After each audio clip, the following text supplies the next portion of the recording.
Hello students, welcome to simple solution centre. अभी हम नवंबर के परिमेय संख्या से जुड़ा हुआ अपरिमेय संख्या से जुड़ा हुआ कुछ प्रॉब्लम को देखेंगे। इससे पहले मैंने इससे पीछे वाले वीडियो में परिमेय संख्या क्या है, अपरिमेय संख्या क्या है, उसका क्या गुण है, परिमेय में अपरिमेय जोड़ते हैं तो क्या होता है, अपरिमेय और अपरिमेय जोड़ते हैं तो क्या होता है, गुना करते हैं तो क्या होता है, भाग देते हैं तो क्या होता है, सब कुछ बताया है। अगर आप ये वीडियो पहली बार देख रहे हैं तो आपसे एक आग्रह रहेगा कि आप हमारे चैनल के प्ले लिस्ट में जाकर के 9th क्लास को सर्च कीजिएगा। नंबर 1 से आपको वीडियो मिल जाएगा। आप नंबर 1 से वीडियो देखिएगा तभी जाके सारी बातें समझ में आएगी। अभी हम आ चुके हैं प्रश्नावली 1 के सी में, यानी 1 का ए मैंने पढ़ा दिया है, 1 का बी पढ़ा दिया है। सभी का सॉल्यूशन, उसका थ्योरी क्या होता है, एकदम सरल भाषा में आपको मिल जाएंगे। आप प्ले लिस्ट में जाकर के देख सकते हैं। तो आइए, प्रश्नावली 1 का सी है, ये आर.एस. अग्रवाल का क्वेश्चन है। बुक कोई भी रहे, आपके पास हो सकता है दासगुप्ता का भारतीय भवन होगा, यहाँ आर.एस. अग्रवाल का जो भारतीय भवन से ही रिलेटेड है, उसी प्रकाशन का है ये क्वेश्चन है। या फिर आपके पास टेक्स्ट बुक होगा, घबराने की जरूरत नहीं है, केवल डिजिट चेंज होता है, क्वेश्चन वही होता है, थ्योरी वही होता है। इसलिए ये आप समझिएगा, आपके पास जो भी किताब होगा, आप हिंदी मीडियम के स्टूडेंट हो, इंग्लिश मीडियम के स्टूडेंट हो, सबके लिए थ्योरी सेम ही होता है, केवल लैंग्वेज चेंज होता है, डिजिट चेंज होते हैं। तो आप क्या काम कीजिएगा, आपके पास जो ही बुक होगा उससे जरूर बनाइएगा। आइए, 1 के सी में यहाँ पर हम देखते हैं क्वेश्चन नंबर 1 है, औचित्य देते हुए। औचित्य देते हुए का मतलब हुआ कारण बताते हुए। निम्नलिखित में प्रत्येक को परिमेय या अपरिमेय संख्या के रूप में वर्गीकृत करना है। तो मैंने पिछला वीडियो में बता दिया है कि कौन परिमेय होता है और क्यों होता है, कौन अपरिमेय होता है और क्यों होता है, तो उसमें जाके देख लीजिएगा। साथ साथ मैं यहां भी समझाते चलूंगा। तो सबसे पहला क्वेश्चन है √3/81। तो देखिए, जैसा कि मैंने कहा था कि रूट के अंदर में अगर कोई वैसी संख्या हो जो पूर्ण वर्ग न हो तो वह अपरिमेय होगा। तो देख लीजिए, पहले अंदर में कुछ कटने वाला है तो काटेंगे। हम इसी को हल लिख देते हैं और इसी के सामने हल करना शुरू कर देते हैं। तो पहले कटने वाला है तो देखिए, तो काट लीजिए। 3 एकम 3, 27 तिया 81। अब क्या है, ये हो गया आपको 1/27। एक तो पूर्ण वर्ग होता है तो वो बाहर निकल जाएगा। 27 किसी का पूर्ण वर्ग नहीं होता है, तो इसको आप 3√3 लिख सकते हैं। कैसे?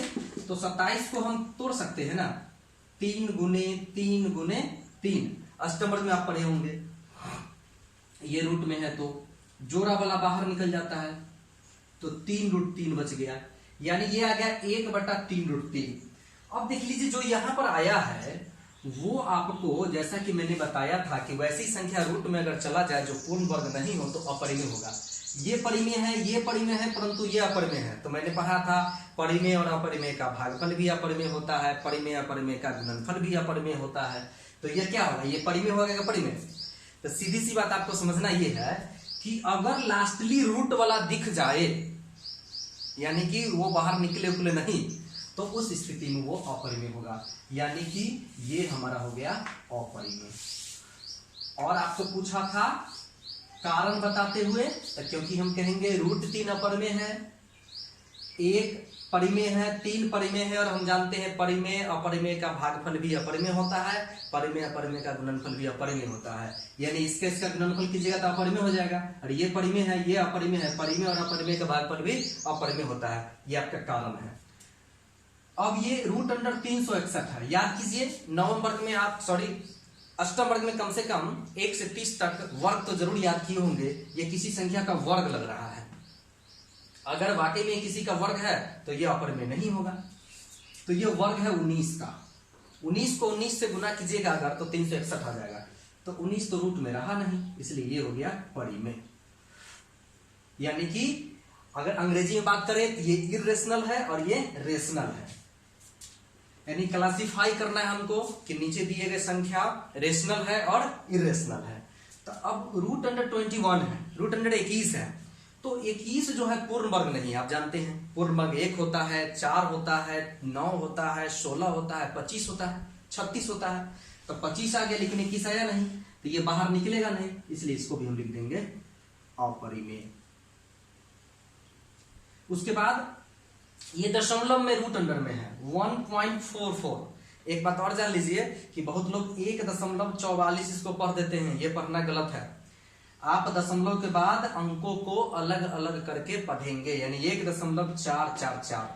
तो ये अगर दशमलव छोड़ के हम पढ़े अगर, तो इसको 144 कहेंगे, और 144 किसी का वर्ग होता है, तो किसका होता है? 12 का। तो यहाँ 12 तो होगा नहीं, तो 1.2 होगा क्योंकि दशमलव में है। तो ये भी आपको परिमेय है कि अपरिमेय? रूट से बाहर निकल गया तो परिमेय।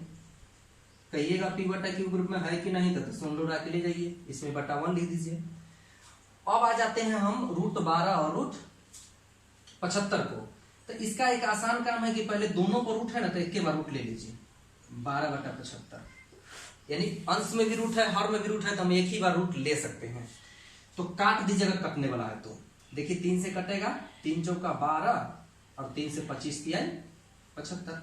अब √4 है, तो 4 का वर्गमूल होता है 2 और 25 का वर्गमूल होता है 5।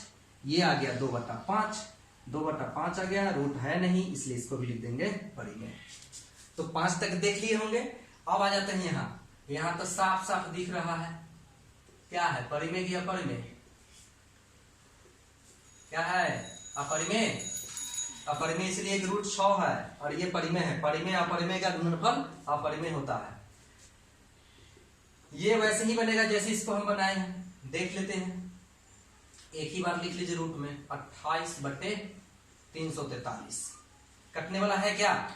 7 से ट्राई कीजिए, 7 चौका 28 और 6 7 9 63 कट जाएगा। 7 चौका 28, यहाँ देखिए 7 चौका 28 7 9 63, यानी √4 रहेगा, √49 रहेगा। 4 का वर्गमूल कितना होता है? 4 का स्क्वायर रूट 2 और 49 का 7, तो 2/7 आ गया। तो ये भी क्या है?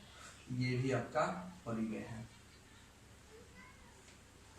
अब आ जाते हैं 4.1276। तो देख लीजिए यहां पर ना रेकरिंग है ना डॉट डॉट डॉट है, तो उस स्थिति में ये क्या होगा? परिमेय होगा। शांत अशांत पूछता तो हम बोल देते परिमेय एवं शांत, है ना। उसके बाद यहां देख लीजिए ये क्या होगा, तो इसमें देखते हैं कि क्या है। सो देख लीजिए 1.23, 2 3 3 2, फिर 3, फिर 2 के बाद 3 3, यानी यहाँ 1 3, यहाँ 2 3, यहाँ 3 2 3। इसी तरह से अगर बढ़ता रहता है तो मैंने बताया था कि ऐसी संख्या जो होती है अनवसानी अनावर्ती होती है, और अनवसानी अनावर्ती वही होती है जो अपरिमेय होती है, अर्थात ये अपरिमेय है। इसको हम पी बटा क्यू के रूप में नहीं बदल सकते हैं। उसके बाद फिर वही बात यहाँ है 04 004 0004, ये भी अनवसानी अनावर्ती है ना, तो ये भी अपरिमेय हो जाएगा। इसको भी पी बटा क्यू ग्रुप में नहीं बदल सकते हैं। अब उसके बाद अगला क्वेश्चन जो आपका है, अगला क्वेश्चन है, सो देख लीजिए 2.35656565। चलिए 3 5 को अगर हम अलग कर लेते हैं तो यहाँ देखिए 6 5 6 5 6 5, यानी एक ही चीज दोहरा रहा है, अर्थात हम यह कह सकते हैं कि 2.3565 पर रेकरिंग, केवल 6 5 पर रेकरिंग है। और जो रेकरिंग वाले होते हैं, दंड वाले होते हैं, यानी उस अंक पर अगर दंड चढ़ा होता है, बार चढ़ा होता है, उसको हम पी बटा क्यू रूप में बदल देते हैं, जैसा कि पिछला एक्सरसाइज में देखे थे। तो उस स्थिति में ये आपका हो जाएगा परिमेय। अब आते हैं लास्ट क्वेश्चन। लास्ट क्वेश्चन में देखिए ये क्या है, तो लास्ट क्वेश्चन में है आपको 6.834834, यानी 834 दोहरा रहा है। 834 दोहरा रहा है मतलब 834 पर रेकरिंग चढ़ेगा, तीनों अंक पर रेकरिंग चढ़ेगा। जब रेकरिंग चढ़ेगा तो वह संख्या परिमेय हो जाएगा, यानी उसे पी बटा क्यू ग्रुप में हम बदल सकते हैं, और जिसे पी बटा क्यू ग्रुप में बदल सकते हैं वो परिमेय होगा। तो इस तरह से आप क्वेश्चन नंबर 1 देख लिए हैं। इसी में का क्वेश्चन नंबर 2 भी बनेगा, 3 भी बनेगा, 4 भी बनेगा, वो सब एग्जाम्पल देके बनाना है आप। उसके बाद हम नेक्स्ट क्वेश्चन को देखेंगे इसके अगले वीडियो में।